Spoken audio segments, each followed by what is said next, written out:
जैसे प्रहलाद जी नृत्य करते हुए भगवान का संकीर्तन करते हुए चले जा रहे हैं और जोर जोर से भगवान का संकीर्तन करते हैं तो हिरण्यकश्यप को अत्यंत क्रोध आया। उन्होंने कहा, बंद करो मेरे शत्रु का गुणगान। जैसे इतना कहते हैं महाराज तो उन्होंने कहा कि अरे तुम्हारा श्रीहरि है कहाँ? प्रहलाद जी ने कहा, पिताजी मेरे श्रीहरि जीव में भी है और निर्जीव में भी है। तो उन्होंने क्या कहा, अरे तुम्हारे श्रीहरि निर्जीव में भी है? बोले हाँ मेरे श्रीहरि निर्जीव में भी है। तो बोली क्या तुम्हारे श्रीहरि इस खंभे में भी है? प्रहलाद जी ने कहा, हाँ पिताजी मेरे श्रीहरि इस खंभे में भी है। महाराज हिरण्यकश्यप जोर जोर से महाराज गदा लेकर के उस खंभे को तोड़ने लगता है। जैसे तोड़ता है तो साक्षात भगवान नरसिंह रूप में प्रकट हो जाते हैं। बोली नरसिंह भगवान की जैसे प्रकट होते हैं महाराज।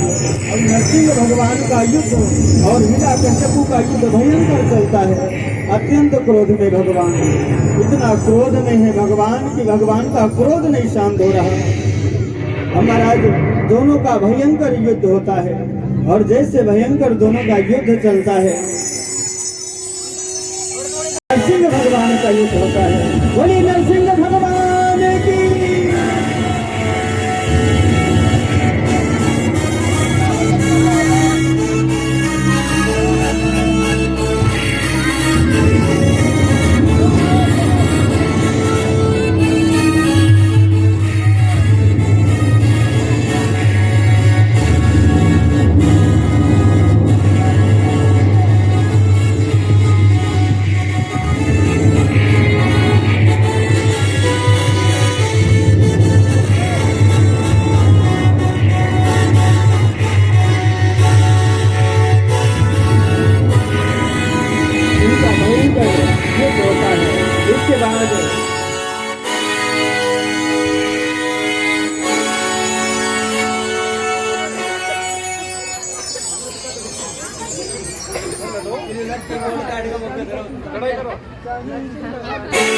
तो वहां पर साक्षात भगवान नरसिंह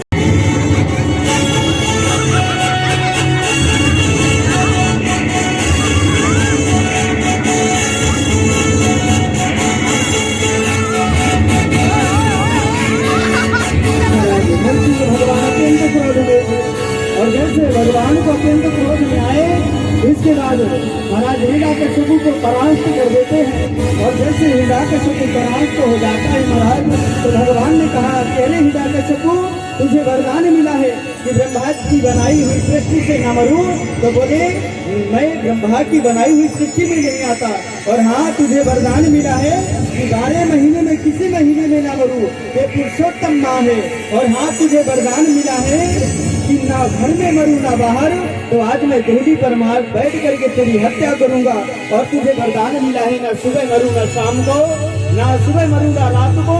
तो बोले शाम का समय है। और तुझे वरदान मिला है कि ना नर से मरूं ना पशु से, ना मैं नर हूँ ना मैं पशु हूँ। तुझे वरदान मिला है कि ना अस्त्र से मरूं ना शस्त्र से, आज मैं तुम्हें अपने नाखूनों से मारूंगा। और हिरण्यकश्यप भगवान नरसिंह भगवान हिरण्यकश्यप को बीच से चीर देते हैं और हिरण्यकश्यप का वध हो जाता है। बोले हिरण्यकश्यप, बोले नरसिंह भगवान की। तो अत्यंत क्रोध में थे भगवान। अब महाराज भगवान का क्रोध शांत नहीं, सभी देवी देवता परास्त हो गए थे, प्रार्थना करते रहे भगवान से। तो भगवान ने सोचा कि अगर देवता लोग विचार करने लगे कि अगर भगवान अत्यंत क्रोध में आए तो प्रलय आ जाएगी, और अगर प्रलय आया तो सृष्टि का नाश हो जाएगा। तो महाराज सभी देवी देवता भगवान माता लक्ष्मी जी के पास जाते हैं और लक्ष्मी जी से कहते हैं, करे आपके पति अत्यंत क्रोध में है, अब आप भी कुछ कर सकते हैं। माता लक्ष्मी जी को बड़ा अहंकार था। तो महाराज माता लक्ष्मी बड़ा सुंदर रूप धारण करके जाती है और जैसे वहां पर पहुंचती है तो जैसे नरसिंह भगवान का रूप देखती हैं तो लक्ष्मी जी इतना डर करके महाराज भाग जाती है। जैसे लक्ष्मी जी इतना डर के भागती है, इतना डर करके भागती है कि महाराज वापस नहीं आती। अब